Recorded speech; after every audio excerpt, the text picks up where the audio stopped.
with that being said, I'm going to turn it over to Al, and the floor is yours.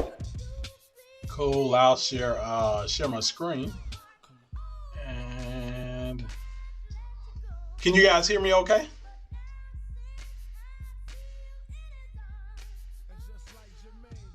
Yes, we can hear you good. Okay, cool. So let's see. So I got a PowerPoint,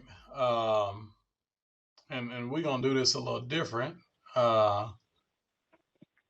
Actually, I'm not even gonna make it big, right? So Okay. here's the deal. What I believe is passion plus practice equals a lab, right? So I was listening to a guy the other day, and he talked about how your resume does not mean anything anymore, right? So basically, when you got to think everybody's at home. So you give somebody your resume, they take a look at it, maybe it hits some of the points, maybe it doesn't. I talked to a lady the other day about an interview, and she was saying that the manager of the cyber was looking at all these people that had all this experience within cybersecurity, but they didn't have no incident response, any incident response on their resume. So it's a couple of different things I do, right? The first thing is whenever I look at a job, so let's just do this. The first thing I do, I go out to a job on Indeed, right? I go out to the job on Indeed, and let's say if I wanted to be a cybersecurity, we're just gonna do engineer, right? Cybersecurity engineer, right? Senior engineer.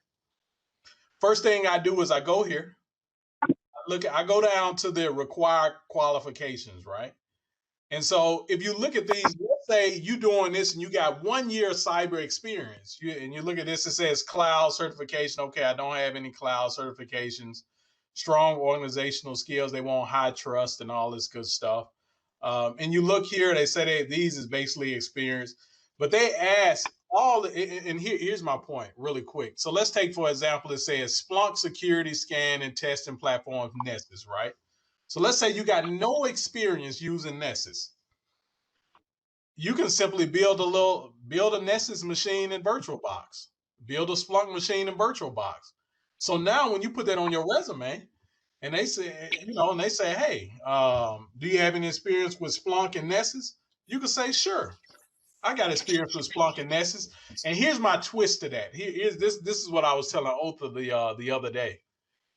Before they ask you questions on the interview, if you already see these items, you take command of the interview and you simply say, hey, what type of SAM do you guys use? Do you guys use Splunk? I run scans with Nessus every now and then, so I like using Nessus. Do you guys use Nessus? And you got to think, nobody's going to ask you if you have that skill set if you already talk about it. That's like if you go on an interview for switching the router and you say, do you guys use BGP protocol? They're not going to ask you and say, have you ever heard of BGP? They're not going to ask you that because you already spoke. And so the other piece to what I want to show you guys is that you got to have a lab, guys. You got to have a lab.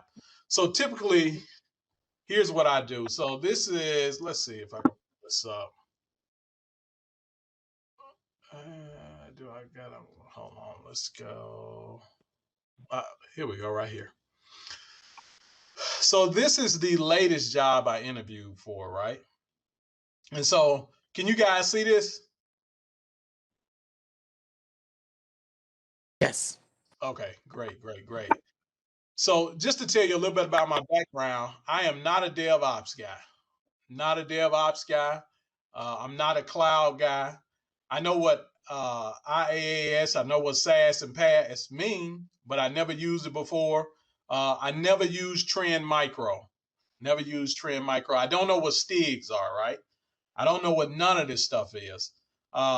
I just found I'm familiar with AWS, but I don't know what a MAG environment is. So I learned MAG environment means Microsoft Azure, right? So just got this job the other day, right? So I worked for a company. I worked for this company and I was working from like 2 to 10, right? I was working 2 to 10. And I looked on the website and I asked them, I said, hey, I want to apply for a different job within the company. do you guys have any openings? So the lady said, hey, send me your resume and we'll give you, we'll send it to the team and we'll see about interviewing, right? And so I had been through this process before. I interviewed for another job, used the same method I'm going to talk about now. So she sent my resume over and the guy said, hey, we would like to interview you for a senior cyber position, right? So I said, okay, cool. So this company is actually the same contractor for the VA. So the first thing I did is when she sent me the job, she sent me the actual job description and it had all this DevOps stuff. And I was like, oh, snap. I don't know nothing about cloud. I got an idea what it is. My background is actually cybersecurity, threat analysis, all that good stuff. So what I did was before I interviewed, 15 minutes before I interviewed, I looked up what's the latest thing AWS Cloud. So they talked about AWS Guard Duty. They talked about AWS Security Hub, Chef Inspector, and all this stuff. Now, I got kids, a wife, and all that good stuff that stress you out. So, you remember a little bit. So I did it right before the interview. When I got on the interview, the first thing I do is I crack a joke, right? I crack a joke. And so that takes up, the guy said, so the interview, they give you a pre-scheduled time, right? This is the first tip I want you to use. They give you a pre-scheduled time and tell you like, oh, we just want to take 30 minutes of your time, or the interview is going to be an hour. So most of the time, the initial interview is maybe 30 minutes, right? The first thing is, because we're all remote, right? The first question you ask is, hey man, where's you guys located? What's the weather like? So if it's 4 people on the interview, everybody going to talk about where they from. You may have some people that ask you more, that talk about where they from, more questions than others. And then you're going to have this situation where you're in Chicago where it's cold and it's snowing. So when you ask them after they get through talking about the weather, they're going to say, hey, how's the weather there? You be like, man, I hate staying in Chicago. And they're going to say, they're going to be like, yeah, I heard about the snow and all that stuff and blah. All the BS talk has went on. And guess what? You're like 10 or 15 minutes into the interview. So now it comes time for them to ask you questions. The first thing they're going to do is ask you, well, man, what do you do all day? So that's the first thing they ask me. So because this is a cybersecurity engineer, if you're an engineer of any, because I wasn't an engineer on the previous job, but I did cybersecurity, anything you talk about cybersecurity related is relevant. Man, I've been working on the SolarWinds outburst. Man, it's crazy, man. We got all type of APTs and you just go into what you've been talking about. So now they're not going to question whether you know what an APT is, what your cybersecurity background is. They may ask you some other things like that. So on this interview, they kind of caught me off guard, but I used a strategy that by the time they got to those questions, the interview was almost over. So he asked me, he said, what about cloud? I said, well, man, I haven't really delved into the cloud. I said, but you know what? Honestly, I got to drop. I think time is up. And so after that, the next time he asked me to come back for another interview, which was an hour long. And I was pretty sure they was going to ask me about cloud. So when they asked me about cloud, I was like, man, what do y'all use? Like VPC flow logs, Amazon Guard Duty. And you know what he said? He said, yeah, we trying to stand that up now. He wanted to, and because I asked, and so I had looked at the video and they got a ton of things on guard duty and how efficient it is. So I just asked him a little bit about that. I was like, you're looking at VPC flow logs. And because I asked, it was in no way he was going to ask me, hey, have you ever dealt with that before? Or, and not saying they won't every time, but because I kind of went into it off the video I had watched, they never asked me. And so after that, during the second interview, the guy started asking me about how do I triage threats. Now, I'm going to be honest with you. I got a pretty extensive background on looking at cybersecurity stuff, OSINT and all that good stuff, but I also have a lab. So the guy asked me a question about triaging threats, and it's a couple of things I'll show you. The first thing is, I talk about this all the time. I got it in here. Let's see. All right. Cool. It's a couple of different things I talk about. Whenever I'm telling somebody about cybersecurity and they want to know where they need to start, I tell them, look, you need a lab, but you need to understand OSINT, you need to understand the kill chain and the MITRE, right? So whenever you start off an interview, and this is just in respect to cyber, you talk about the framework you use is the MITRE and the kill chain. That is how you triage threats. That is how you look at APTs, which are what you call advanced persistent threats. That's what you start with. That's like it's almost like somebody saying, you catering for the company, and the first thing they want to know is you want to say, well, so think about now in the pandemic, right? If you finna do anything service related in the pandemic, the first thing people want to know is, are you safe? Is the environment safe that I'm going into, or is the environment safe that you bring into me? So when you talk about OSINT, and more or less, when you really talk about the MITRE and the kill chain, they automatically know you know what you're talking about, whether you don't know what you're talking about or not. And I'm not saying, have the imposter syndrome and just start, rambling off stuff. But if you get to know these, when you're talking to somebody, they'll understand you have a pretty good foundation. I don't know, back in the day, you would go on an interview for switching and routing, they would ask you if you know the OSI model, right? So in this case, the MITRE attack framework and the kill chain is the basis for what you need to know. So back to the interview. So the guy asked me, the guy was like, he said, yeah, you're still not answering my question. So I told him I used the MITRE and the kill chain. And so I started getting a little hint. Maybe he doesn't really know what he's talking about, but I'm on the interview, right? So he begins to ask me. So after he said that the third time, I said, I tell you what. So this is my strategy I use every time if I ever get caught up. I said, I can just show you what I do in my lab. And so I have a pretty extensive lab. Everybody may not have a lab like I have, but I have a pretty extensive lab, and that's what I use. And so what I had already staged Cali to do a brute force attack. I got a SIM and all that good stuff. So what was interesting about the interview, after the interview, the guy actually, I talked to the HR director, and I said, I think the interview went well. And she said, no, they said the interview went amazing. The interview went amazing. That's what she told me. She said they want to bring you on right away. Now, I was already working for the company, but this is just a different contract, right? So these are cloud guys that make, they probably make 160, and I wasn't making that amount, but I didn't ask for no raise or nothing. They gave me over a $10,000 raise. They bring me on the team. And here's the deal. So I deal directly with cloud security engineer. That's all I do now. And back in the day, I used to be a little nervous about taking, we always nervous about taking jobs that's not, new jobs. You always wonder if it's something you'll be able to do. It's the best job I ever had. So in security, they have what you call playbooks, right? Playbooks and run books. Everywhere I done worked in security, it's the same thing. They give you step-by-step on how to triage threats, how to do incident response, step-by-step. I mean, step-by-step. And for me, it's not really, it's similar to what I was doing before, so it helps out. And all I do is apply it to the cloud environment. That's all I do. I just apply it to the cloud environment, and it works well. And here's how I came up with some of these tips and techniques. This is where it all started. So before, let's see. All right. So I used to work for a company called Phoenix, right? And so I did an interview for Phoenix. And when I did the interview for Phoenix, I interviewed three times. It was 2 30-minute interviews. And then the last interview lasted for like 2.5, almost 3 hours. And it was supposed to be a 30-minute interview. So when I did the first interview, I did pretty good. I did okay. Did the first interview. The guy, I guess they kind of needed people. So the guy was like, we'll do another interview. And this was the guy I was interviewing with. But I didn't notice at first. So he has GSC and OSCP. So the OSCP is the offensive security professional. That's one of the main ones you can get. But he has the GSC. So I didn't notice at first. But what the GSC means, he has his CISM, CISP. He got all these SAN certs. Look at this. This is insane. This is insane. OSCP. He got all these SAN certs.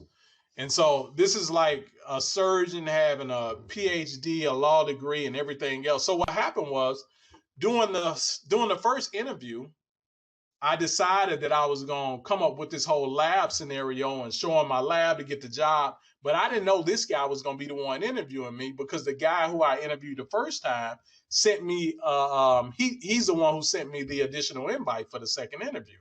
So I told him in the message, I said, hey, man, I said, if you want, we can just do an interview where I show you my screen, I show you my lab, show you what I do. And he was like, cool. So I'm like, okay, good. I got him. Right. So a day before the interview, well, I think about an hour before the interview, he sent me a message with this guy name on here.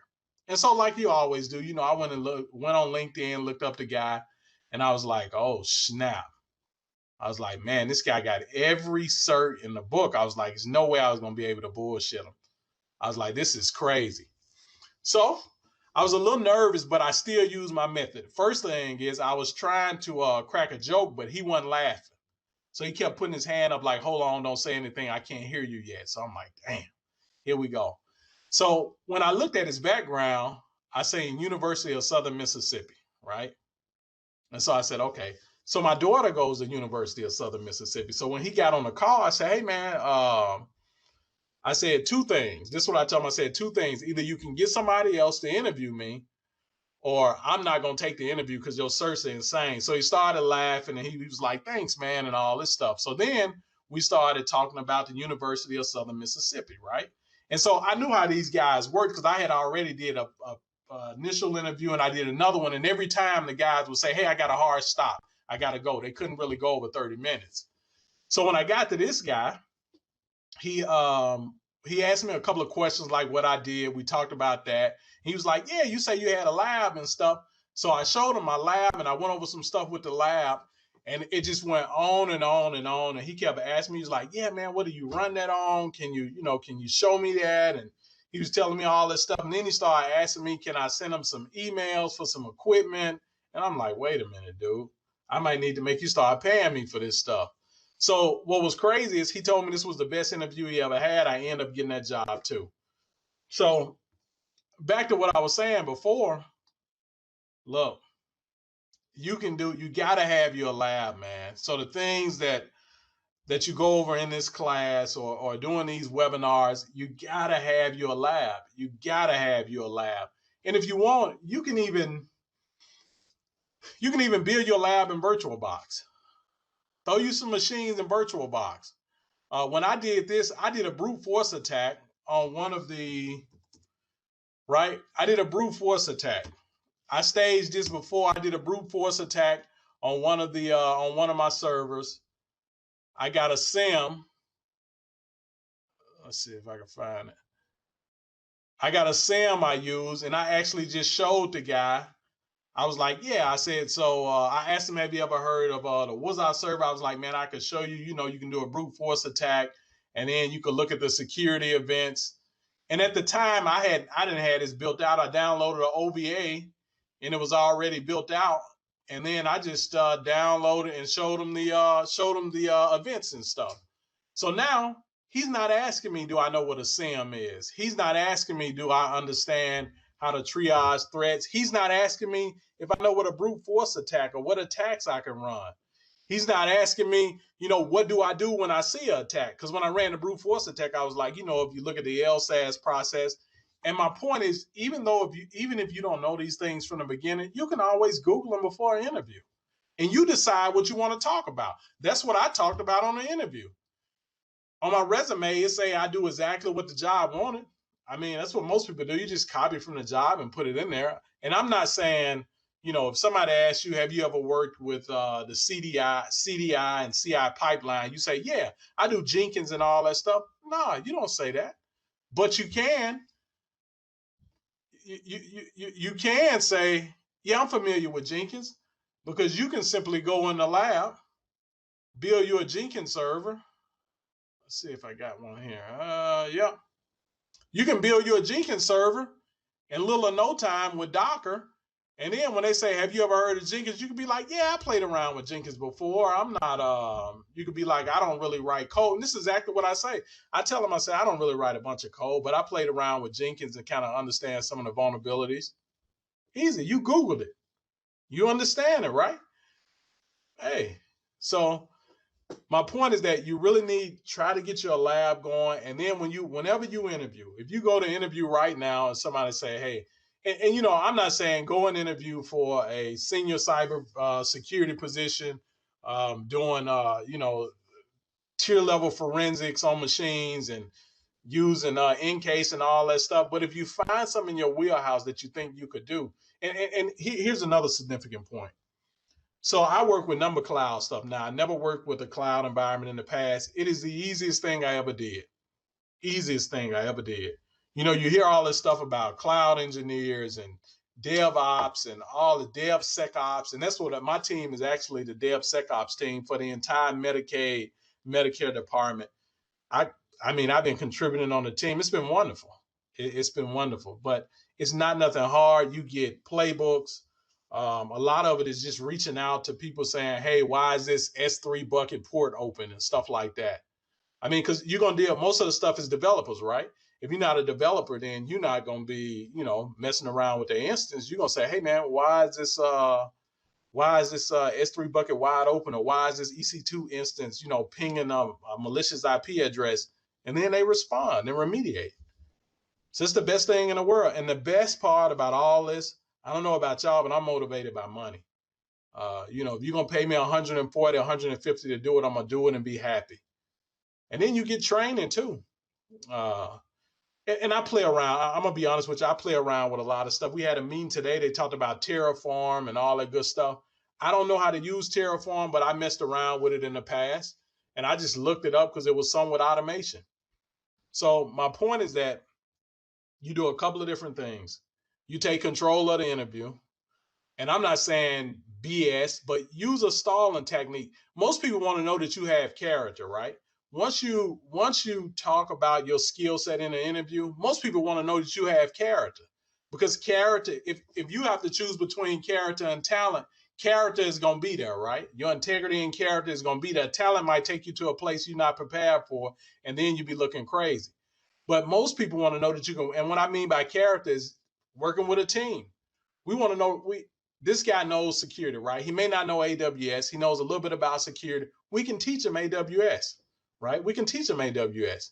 You can't teach somebody to be an asshole to be a butthole when the team needs something done and they're like, "Man, I'm tired. Or I need to take off again, man." Man, it's griping and grunting all the time. So my point is that most people, when you get on the interview, they want to know that you got the aptitude to learn. And it's still the same thing. You just got to get past the interview. You just got to get past the interview. And I'm telling you, doing something different always works. I can guarantee you that. Doing something different will work. How many people, so for example, you're just getting into cyber, right? You want to get a job as a cybersecurity analyst, right? So you send your resume over, right? Here's another technique you can use. Create your YouTube page. And Otha talks about this all the time. You want to start presenting. You want to put this on your YouTube page to build your brand. But create your YouTube page. When you put on there, let's say you wanted to be a red team guy. You got no certs, no experience.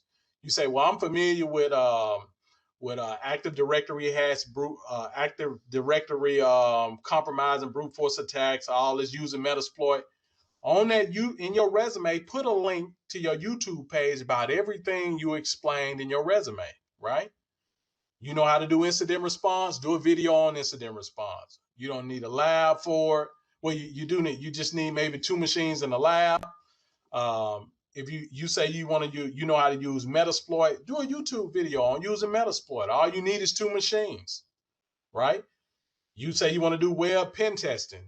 I said the thing out last week, building a web app pen testing log using Docker. I think the machine had like 2 gigs. It's an Ubuntu server. So do that. You say, and when they ask, you can say, "Did you check out my YouTube videos?" And somebody may be like, "Nah, we didn't check out YouTube videos." And you say, "Well, give me control of the screen. I'll show you." I made these videos. I like, this is my passion. I'm really passionate about this stuff. And so during this last interview, the guy asked me, he was like, "What is your main scripting tool?" He said, Python and all that stuff. I said, "Man, if you're looking for a program," now I know a little bit of Python, but not enough to do anything. I said, "Man, if you're looking for a scripting guy, that's not really my forte." But I said, "You know what?" I said, "If you look at my lab," and this is what I said. I said, "If you look at my lab," I said, "all my machines in my lab are Ubuntu servers." So that tells you right there that I know how to script, and that wouldn't be an issue for me. And that's what I told him. And that's exactly what I told him. I said, "If you look at all my machines in my lab, They Ubuntu server, no GUI. I said that's how I roll. Now, most of the time I could be copying commands or whatever I want to do, but he doesn't know that. And he's not scripting himself. If they was looking for a developer, a scripting got in a job, would have said that. It didn't say that. He was just looking for something to talk about. So that's how you kind of approach it. And the last thing I want to talk about, guys, if you want to get to the finish line and get you a job, you got to have some stuff in your toolbox, right? You need some stuff in your toolbox. So I think one meeting we talked about OSINT, right? We talked about OSINT tools and all that good stuff. Oh man, this is actually pretty cool. This operating system is called Pop OS. Really cool. You can actually click on one of these and you can actually move them to this workspace over here, like you had a different monitor. You just can't see it at the same time, but it kind of emulates having multiple monitors. But anyway, these are all my OSINT tools. If you get on an interview and they ask you how you triage threats, you bring up your list of OSINT tools. You say, look, man, I got a ton of these. And you know where I got these from? I went on GitHub, right? This is GitHub. It's a guy named Ryan Ship.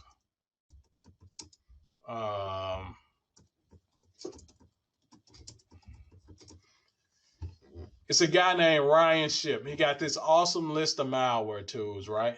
And he categorizes all of them. So you go through, you click on the ones you want, and you save them in a folder in your bookmark. So this may take you 20 minutes, right? But 20 minutes will get you a job. This 20 minutes will get you a job. It's all, and here's what I learned. Other used to always tell me it's a $30,000 answer and it's a $100,000 answer. So if a guy asks, the $30,000 answer is, hey, how do you use, are you familiar with OSINT? Yes, I'm familiar with OSINT. And then you wait for the next question. The $100,000 answer is, yeah, man, I got a ton of OSINT tools. I could actually share them with you. Check it out, man. Let me show you real quick. I use all these. Have you ever heard of malware? Have you ever heard of network troll? And I guarantee when you start naming these off, it's going to be some they haven't heard of, right? And you pick one that you use. When I got this gig, these are guys making 160 grand. You know what they use? They only use VirusTotal.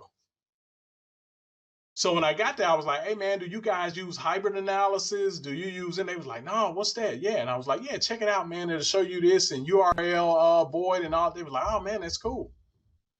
So now not only did you get the job, but now you contributing to the team. So that's kind of where you and these are things that don't cost you any money. Excuse me, you can do them right away. And it'll put you in the game, And so most people are familiar with stuff like Shodan and these other ones, but I got a ton of them in here that they don't know. I use this one called Threat Crowd, right? And here's what's good. I was using this site called Threat Crowd. We'll do 99. I think it's 99.252.13. I think 99 is like Iran, right? Let's see. So this is a site called Threat Crowd, right? So those guys were using they're using VirusTotal. And they would use VirusTotal. That's a good IP. Let's see if we can find a malicious IP. Let's do 199. Maybe that's UK or something like that. But so those guys were just using VirusTotal. So I started telling them about, all right, yeah, this one is good too. Oh, better yet, let's do this so I can show you what I'm talking about. That's Google, right? So these guys was using VirusTotal, and I was telling them, they was telling me, we was looking at an IP, and they were saying, oh, the IP is not malicious. I don't even know why they sending the alert over. And I said, well, it's a couple of different things. I said, have you ever used, all right, just give it a second, it's coming. I said, have you ever used Threat Crowd? And they was like, nah, we never used Threat Crowd before. And I said, well, when you look at Threat Crowd, it'll actually show you the malicious IP, and it'll actually show you additional IPs that correlate with it. And so that was pretty big right there. Oh, can we use Google? Yeah. There we go, right there. So if you look at this IP, and this is just Google, for example, let's say this was www.xyz.com. This may not be malicious, but it may talk to tons of malicious sites.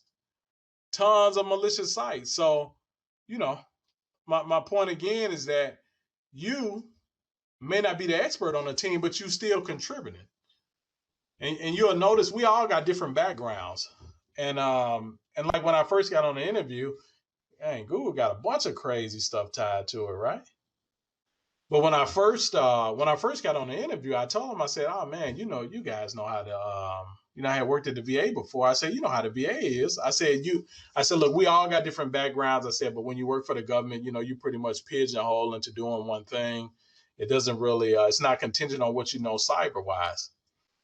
And so that's kind of how I get past that part. But I'm telling you, having a lab, being able to be personable on the interview, and ask some questions in the beginning. Look at your time frame, see how much you got, and then go into all. And the last thing I want to tell you, always go into a visual. Whether you're showing your OSINT you use, whether you're talking about your lab you use, and if you don't have a lab or can't show them a lab, talk about. Be like, man, I wish I could show you my lab. Be like, do you guys got a playground? I had this in my lab. Have you ever used this software? I was running this SIM, open source SIM, and all this stuff. And so, but I would really try to do a demonstration on the interview. That is the key. And I think it's one of the best things you could do because it eliminates them from questions. So my last point is you want to control the interview as much as possible because you want to control the narrative. You want to be the one asking the questions. Hey, have you ever used this? Hey, check this out. What do y'all use? Oh, y'all use that? Well, check this out. Have you ever used this? This is open source. This is cool. Check this out. This does this. What do you use for that? And so when they answer, they still not answering. They still not asking you questions. And so you end up with a pretty good interview. And by no means, I'm not saying, go and try to be a doctor. You're a cybersecurity guy. Use these methods to be a doctor. I'm specifically talking about cybersecurity. And just taking it a step further. If you practice in your lab, show them on the interview. That's what you do. And so that's pretty much. Do you guys got any questions? Hey, Al, I have one question. Tell them the piece where you were describing something and the guy just started taking notes because he didn't know and he was trying to learn from you on an interview. Oh, so I got a ton of stuff in my lab I use, right? So this was the guy who kept asking me questions. So typically what I'll do is what I did is I asked him, was he familiar with, it might have been, so we may have been talking about SOAR, right? So I'm gonna tell you what I do. So everything I do, so I worked with a company that was using Swimlane, right? Swimlane is a SOAR, right? It's called Security Orchestration and Automation Software, right? So everything I do, whether it's enterprise version, I go and try to find an open source version of it. So Splunk has a SOAR called Phantom. It's called Phantom, right? And so here's what, I don't know if you guys are familiar with. So Splunk has a SOAR called Phantom. Palo Alto has one called Demisto. QRadar has one called QRock. But essentially what a SOAR does is if you get, let's say you get a phishing email or a threat, the SOAR does the OSINT piece for you. And then it may even do remediation. It may send an alert to the firewall. So long story short, when I was asking this guy, was he familiar with Splunk Phantom? He was like, he's like, yeah, we've been trying. He said, I heard of it before. Whenever you hear it, you got it. If you know something they don't know, you got them. So then you keep going. I said, have you ever heard of Demisto? And then I seen him looking down, typing and trying to look up. And then I said, well, QRadar got one called QRock. He was like, oh, okay. So then he started taking notes. And then he had to try to come back with a question. So the question he came back with was, that's when he asked me about what's my go-to scripting tool. He said, you say you're familiar with VI and Vim. He said, what's my go-to scripting tool? I said it's VI. I said, man, I don't really do a lot with scripting, and that's why I use the example about my machines. But once you got them, you keep driving on that. It's all cyber related. If he asks you, when you start talking about OSINT and he's taking notes and looking at your OSINT, you'd be like, man, if you haven't heard of that, man, I could send you a list of them. That's what you do. You make them feel like, and look, by no means, and I'm saying being cheesy or none of that stuff, but at that point, you are in the driver's seat. Now you saying, hey, guy, I can give you some tools to upgrade your game. And not only that, think about the outcome, right? Think about the outcome. Think about your end goal is to get that job. If you can provide a legitimate case for saying, okay, I can contribute as soon as I come in. If they had me on the team, I provide tools that nobody else has or additional tools that they could use, then you good to go. At the end of my interview, the lady called me and said, man, it went great. They want you on the team. And the thing about it is, I was interviewing just because I was sick of the contract I was on, and she actually told me that they really didn't want to let me off the contract because of I was a tier 3. I was some, I don't know, one of the best analysts on the team, some crap. But anyway, and I simply told her, I wasn't being rude, but I told her, I said, look, I'm going to quit. I said, I'm leaving one way or the other. So it just so happened it worked out this way, so it's always a blessing in the end. My thing is, when you got them where you want them, you keep driving on it. And think about it. At the end of the day, we all supposed to learn from each other. And that's what I told the guy, even though I seen him write down the stuff. And you make a joke. When they do that, make a joke. The joke I always use is when they keep asking questions, I'd be like, check him. Is he wired up? Who is he working for? He asking a lot of questions now that don't have nothing to do with the interview. Make a joke. Make them feel like, hey, this guy, I can really get some information from this guy. So now he's one more. Once you say, oh, I could send you that list, he's not going to ask you to send you. If he really wants the list, he's going to hire you and then get the list. And so that's what you do. Yeah, when they're asking you a bunch of questions, you catch them writing down stuff after a little while, you say, oh, okay. Yeah, I think I got this stud. And you keep asking them. Because what happens is this guy was showing you name Andrew. I work with this guy every day. His name is Andrew Staples. He has all these certs. He was so happy to talk to a guy that did technical stuff because he hasn't did it in a while. He was just extremely happy to talk to a guy and talk about it. I mean, this is insane. Look at this. Man, he got everything. And you know what he does? Focused operations. He does absolutely no technical stuff. None. And he's been doing it since 2016. No technical stuff. But he got all these SAN certs.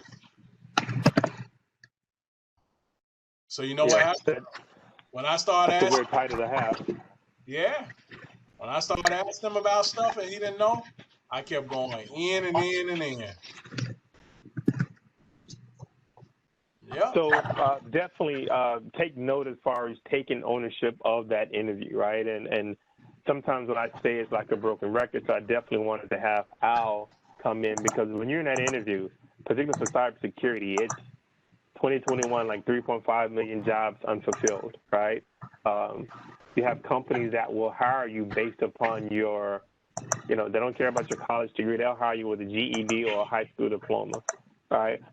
Or nothing at all, as long as you know your stuff, right? And sometimes it's difficult for us as IT professionals because we're typically humble. We don't know how to sell ourselves, right?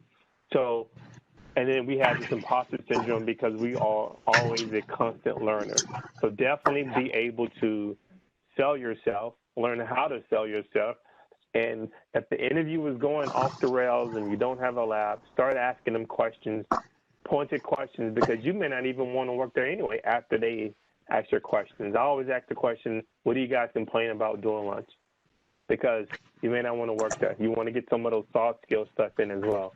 I think Lawan, I just butchered the name, Lawanza had a question as well. Yeah, how you doing, North? Hey, how you doing, Al? Yeah, thanks a lot, man, for your high-level overview, about some of the techniques that you're using, and hey, and it's real impressive. I'm gonna take a note from your drawboard on having a big old lab. You know, I'm more of a methodical person. Hey, look here. You know, I'm one of them dreaded developers Okay. uh, that you're talking about. I ain't gonna get into all that. What I want to ask is this now. You know, as a developer, you know, I made in the the most 120, 130. That's about as most as we make. You know, for all the they say about developers. But look, when when I have to take a test, depending on the technology that they're working with, they're going to batter me with all of these questions that really are from out of a certification test. Um, and because of that, so I find myself having to always beef up my skills and go back to the well, reading that stuff all the time. And it's easy to forget. For a year now, I just got tired and burned out and ain't read nothing. I just started back reading last month. And so I noticed in your presentation, you talk about a lot of hands-on stuff, but I didn't hear you say anything about prospective employers asking you questions about questions that you would have gotten, like say if in the certification for the technology that you're working with. Is that the case? And because the cybersecurity, I don't know anything about it. I just took a class in college. Yeah. Um, but AWS, I took a graduate course in that, but that means nothing. Right. Tell So me about that. okay. So within cyber, it's always a little different, right? And I think Otha just touched on this. Man, when it comes to cyber, as long as you can produce, they don't really care about the certifications. Now, at some point, if you're working for the federal government, they may want you to have like a CISSP or a CASP or one of those GCIH. But if you're displaying those same skills as a developer, if I was you as a developer, two things I would do. I would go on an interview and I would build me a Jenkins stack, or I would build a Terraform stack, right? Even if you don't know how to use it, I would build it and I would show my code and I would actually talk about what it does. We had a guy just do a demonstration on Terraform today. It was horrible. I mean, it was like when that dude did it and he had that sweat running down his back, that time at the Cisco thing. It was just, it was horrible. It was horrible. But after he finished, you know what they said? Man, this is powerful. Man, this is great. And the thing was, because most people didn't understand what he was doing is just displaying what the tool could do. And so if you get on the interview as a developer, somebody will be glad to hire you, whether it's proprietary stuff you done worked on, or whether it's a specific tool like Store, Python, something like that. They'll be glad to hire you, man. The first thing they'll do, I would show my lines of code. I would talk about what the code does. I would even talk about some of the adjustments I made to the code to help solve a problem that may be going on and come just stuff you done read about. But nobody really asks you. Some people want certifications. I'm not gonna say everybody doesn't, but let's say you get on the interview and they say, hey, you need the GCIH. You need the GCIH to get this job. I think you're on mute too, buddy. Yeah. And I sent you my contact information. I like to, continue, offset, continue. But this is the situation. As a .NET developer, I got a bunch of them. I got like around 12 of them. .NET Technologies, MVC, Java, and that's just in IT. I was a chemist before I changed careers, but that's another story. But this is the thing. In development, the technologies, let's say if you're doing C#, I'm mostly C#. If you're working with front end technologies, be it Angular, MVC, HTML5, CSS3, JavaScript, and the different databases, RESTful service, all that kind of stuff. Well, there's usually a certification associated with that. But when you go to these interviews, at least as a developer, a premium is not really placed on you having a cert. But what they do is when you have the technical assessment, for the job, they always ask you questions that would have been in a certification in that technology, but they don't require that you have one. They just want you to be able to answer these questions. And so it's pleasing to discover in this security context Yeah. in that world where you don't get to deal with all of that. So Because I'm tired of having to deal with that as a developer. So here's what you do as a developer. The first thing when you go on the interview, this is the first thing. This is the first thing you say since you always had that experience. You say, "Listen, guys, two things gonna happen. Either I'm gonna have this interview, or I'm gonna walk out if y'all start asking me a bunch of developer questions off of tests because I'm tired of hearing that." And then they're gonna start laughing. That's a joke, right? You making a joke. That's gonna take up about 10 minutes. And then you could say, and after that, you ask them the real question. You'd be like, "Look, I know we just joked about that. It seems like you guys are nice to work with, but I need to know what the salary requirements are." That's a legitimate question, right? Now you're talking about money.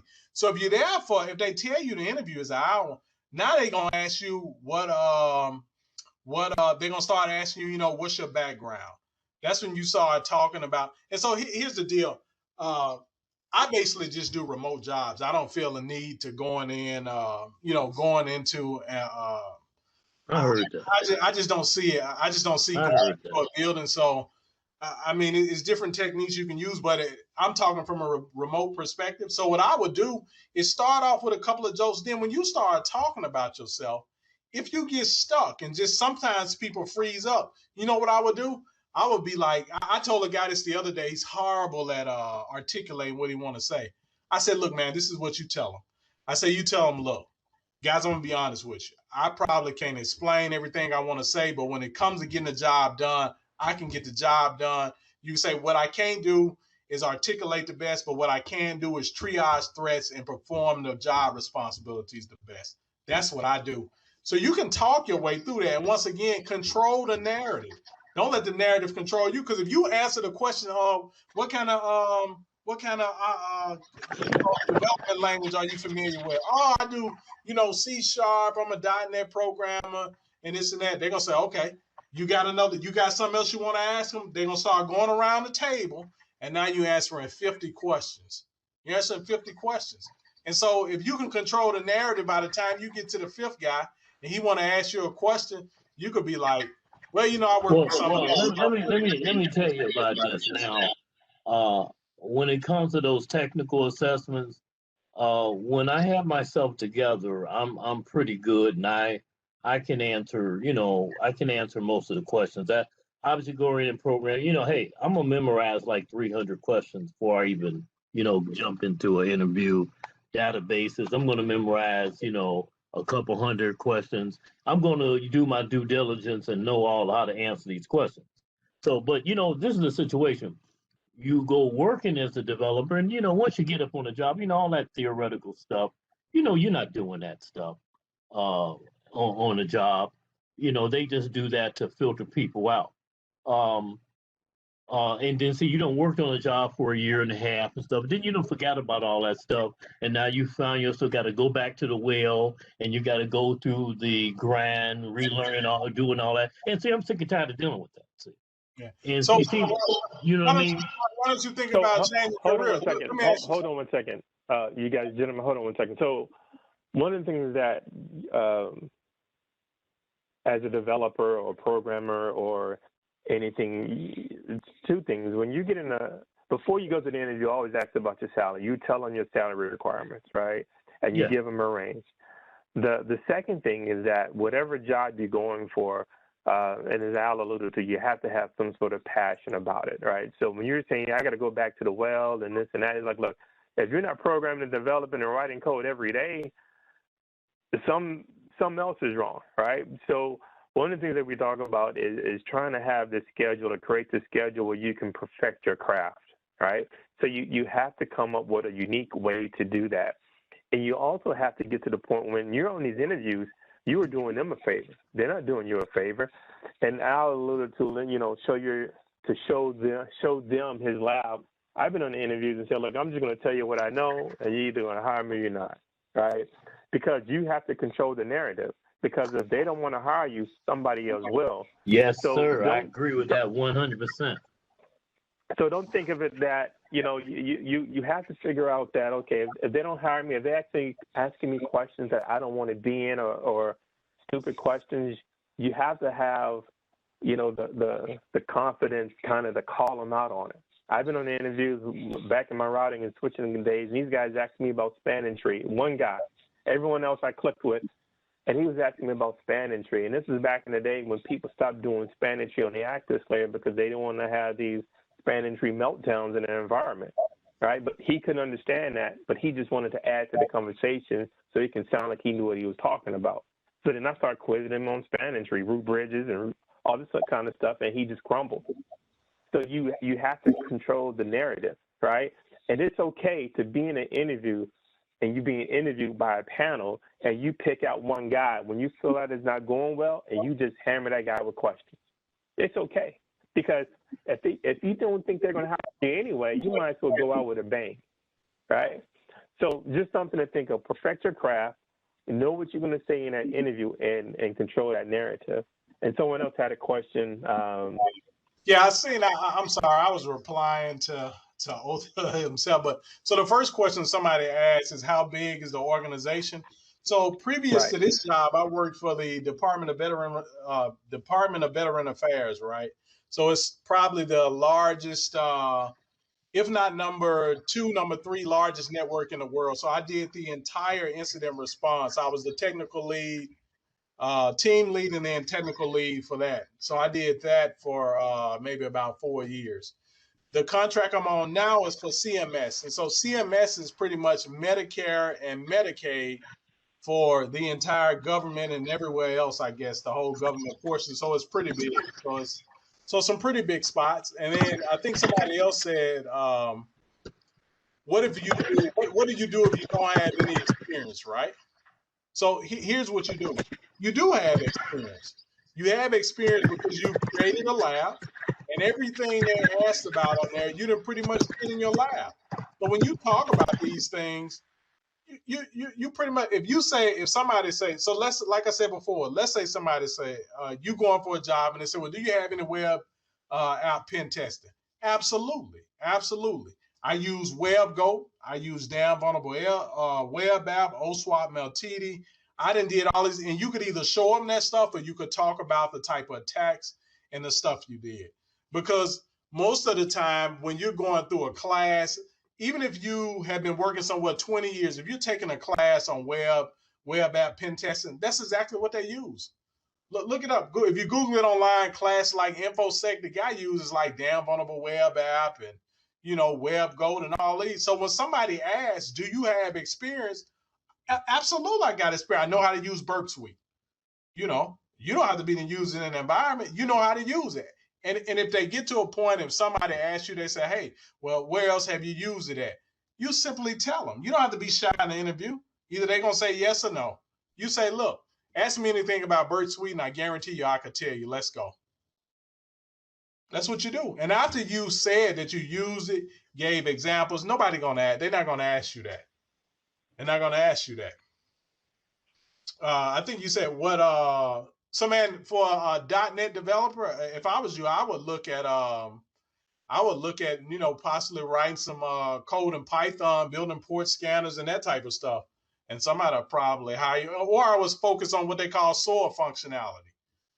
SOAR functionality uses a lot of back-end programming for things of that nature. So, and if you want, so somebody else asked about a starter lab setup. Well, so we have this thing in cybersecurity that they say red team and blue team. And I'm going to go against the grain a little bit. For me, it's a purple team approach, right? So I think you should know enough of the red team. So if you want to defend it and be on the blue team, and you should know everything the blue team is doing so you could hack the blue team or on the offensive side. For a starter lab, I would use VirtualBox. And all you need is a Kali. You need a Kali box.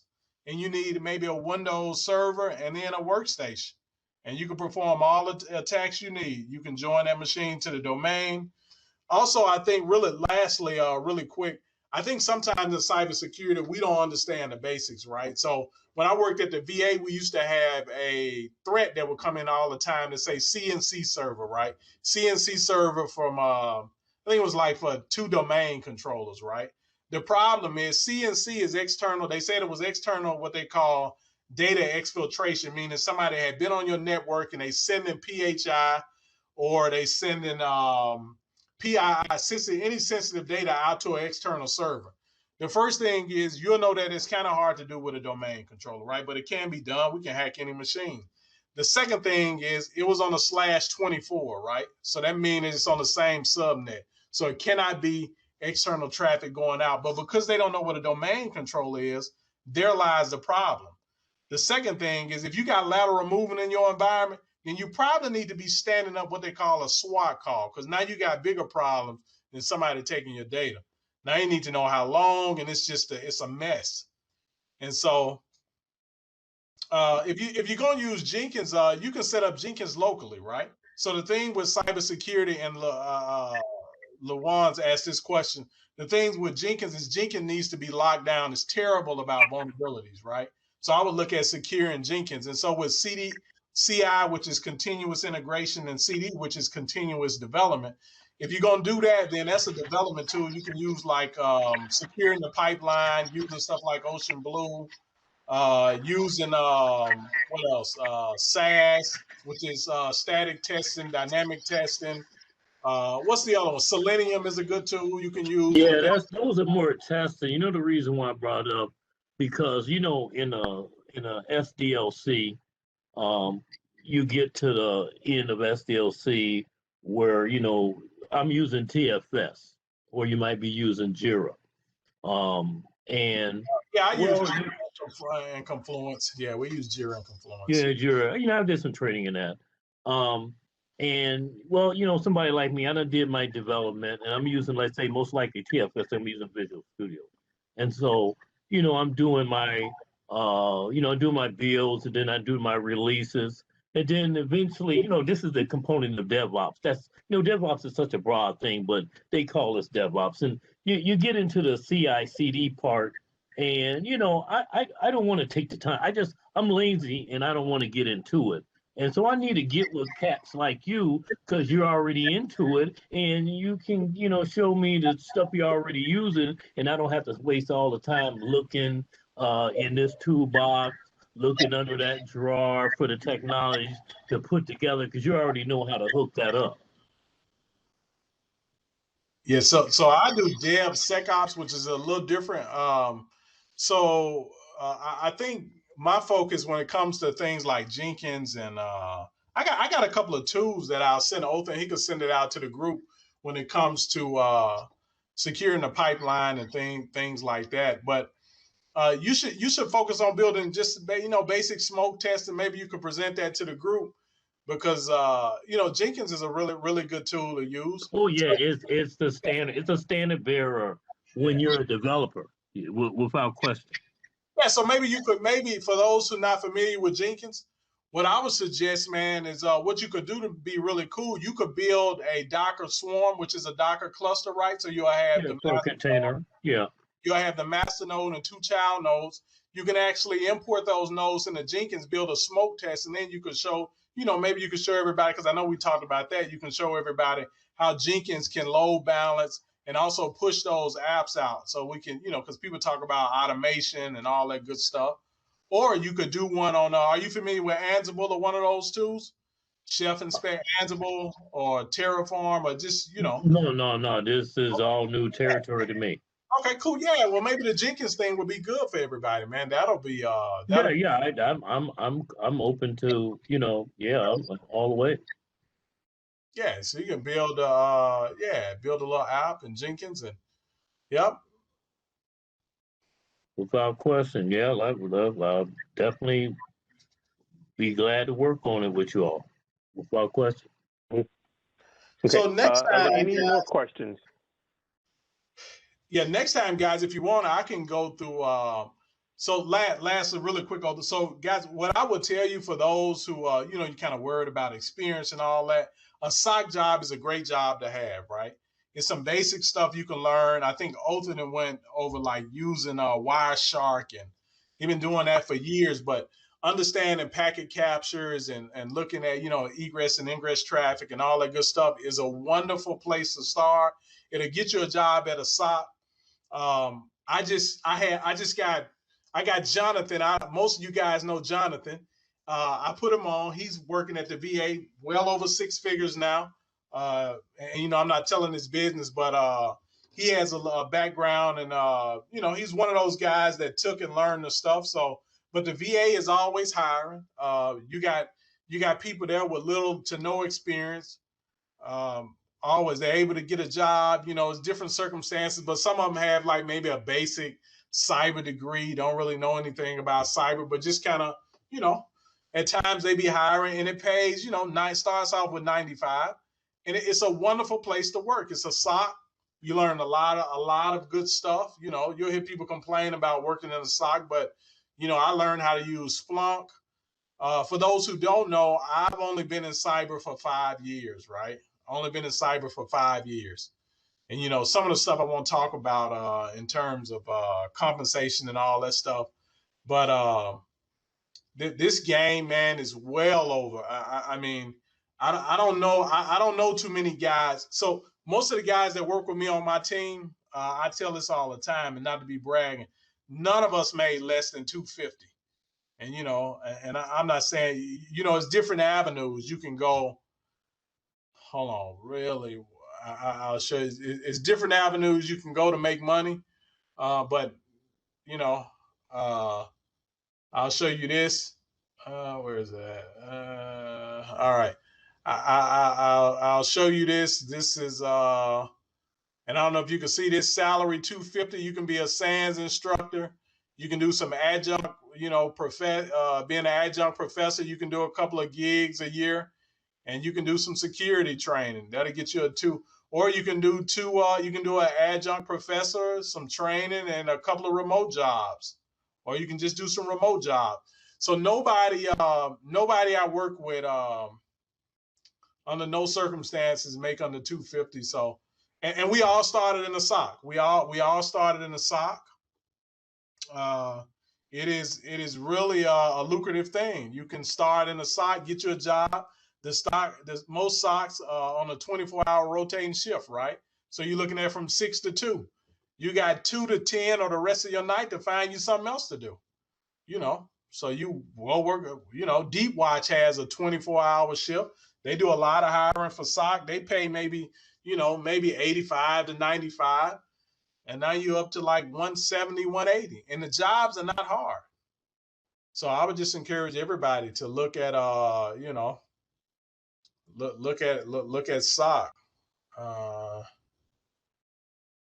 And then Al, although you've been doing cyber for 5 years, you also Al was also the person that used to teach our virtualization portion of our user group when we met in person. So he's been in the IT field for a very long time. But I just want to kind of highlight that it doesn't take a lot to kind of change direction and just kind of use the foundation that you actually have to build upon that, particularly to get into the cybersecurity industry.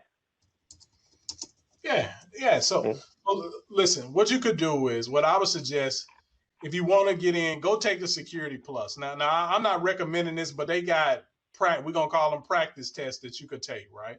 You can take a couple of practice tests, and that'll prepare you for the exam, and I guarantee you'll pass. And I think some people know what I'm talking about. Now, you don't want to be a person with the imposter syndrome where you go in there. The first thing is, like I would say, you got to have a little bit of passion, right? And so my passion is money, right? I'll do whatever I need to do and learn whatever I need to learn in terms of learning to get paid. That's my thing. Now, I love doing the stuff too. I like building stuff, but you got to have a little bit of passion for it. I got tons of passion for it, and you got to build you a lab. Man, I've talked to guys back in the day who was like triple CCIEs, right? And it was a guy named, he had a CCIE voice, he had data center, and he had switching and routing. And he looked me in the face and he said, Al, you know what? The first thing you got to do, you got to get your home situation straight so you can get your lab. And I said, man, you need a quite an extensive lab. He said, well, go and ask somebody. He said, they can't do nothing but tell you no. And he said he asked all his buddies to somebody say, hey, I got a lab that I'll share with you or, show you some stuff. So ask, but get you a lab. So you know how to do a couple of things, and then you can move on to knowing how to do a lot of things. But I will do another thing where I show you exactly what you need to do to be successful in a SOC. We'll talk about SIMs, we'll talk about monitoring tools, PCAPs, and a couple of more things. Basic firewall stuff, and the stuff that Otha shows you about, red team and pen testing will put you over the map. That will put you, the stuff I'll show you is incident response. If you can go on an interview and talk about all the incident response and then talk about the red team stuff that you're being shown and you exploited this machine, oh, it's a wrap then. It's a wrap. Yeah, it's a wrap. Tupac. And something I'll mention about Wireshark and running PCAPs, right? And I think there was a website I'll share with the group called Malware Analysis that you hit me to maybe a couple of years ago. But I was on a job and nobody understood how to read PCAPs. Wireshark, they couldn't use it. And it's some of the basic stuff, understanding the three-way handshake. So although, we're talking about pen testing and web app and Dockers and stuff, but still make sure that you understand the basics, because those are some of the things that people miss out on when they're in the interviews, right? So any more questions? Somebody texted me about, experience, and we just had a gentleman last year. He got a job, and he did project management, and he actually got a job using OSINT. So he got a job at a bank. He told the guy that was being interviewed that his email address and password was out on the dark web, told him what it was, and told him that the website for this bank, that the portal had cross-site scripting unpatched for like 5 or 6 years. And they hired him, and he had no experience, right?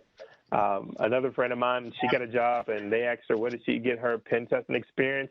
She said she got her pen testing experience sitting in Starbucks, right? Or Panera Bread, that's what it was. So it just to show you that when there's a will, there's a way. Now, when she said that, she said it jokingly, but they knew what she meant, that she said in a coffee shop or whatever, and she was just on free Wi-Fi, and she was just working the magic, right?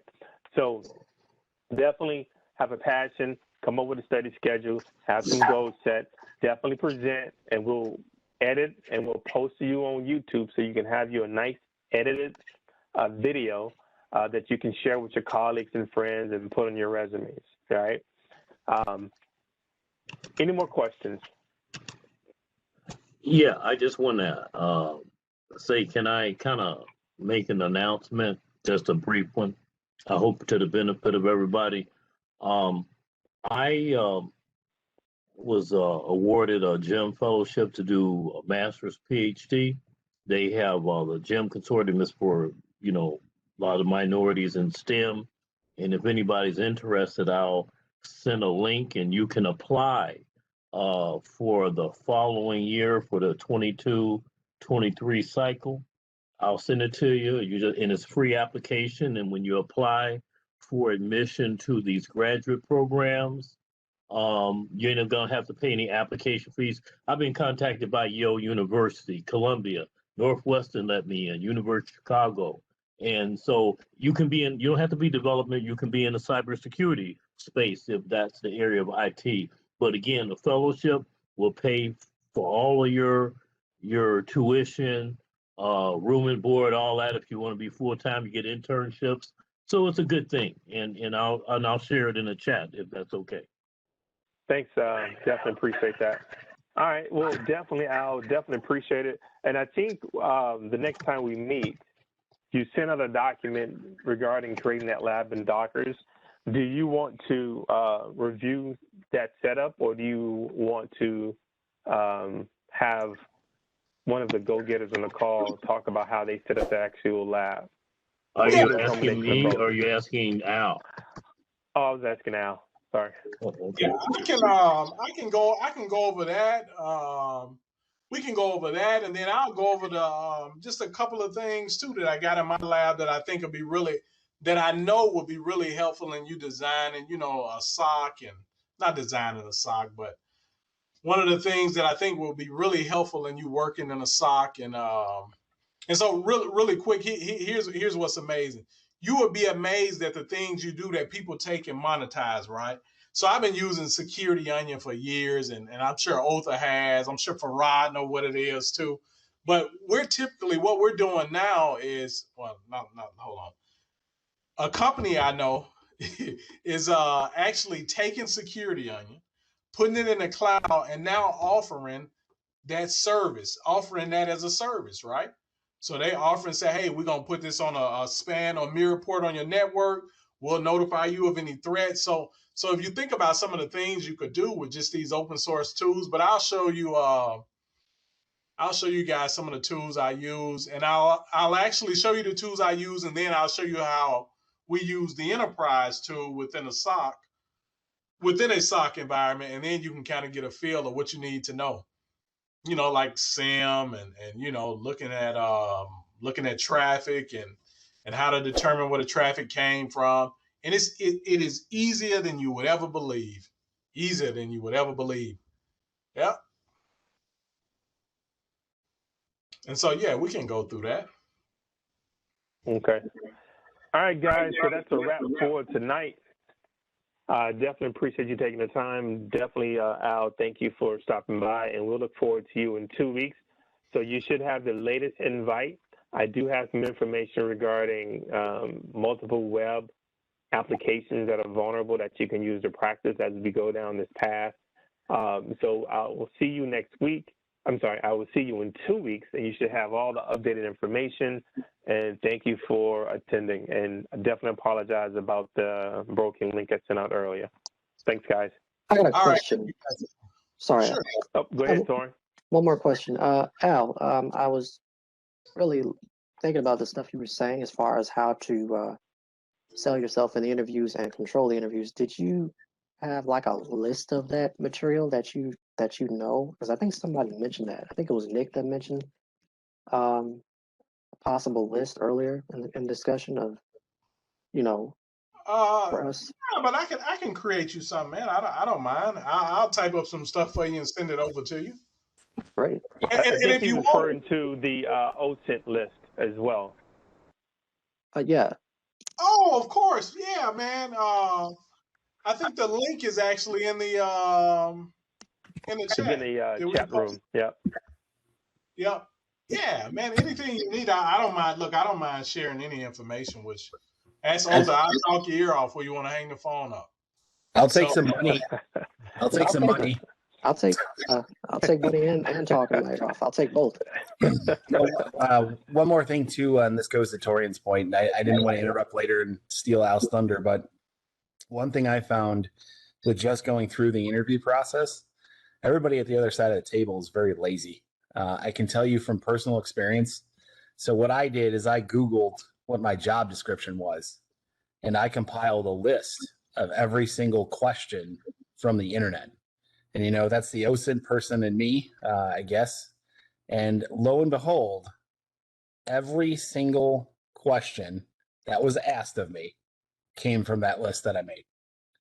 So, take some time to do that stuff. I know it does take time, and your list might get large. And very particularly from the gentleman earlier who, definitely had a good gripe about, they asked me questions that are just ridiculous. And I agree with you.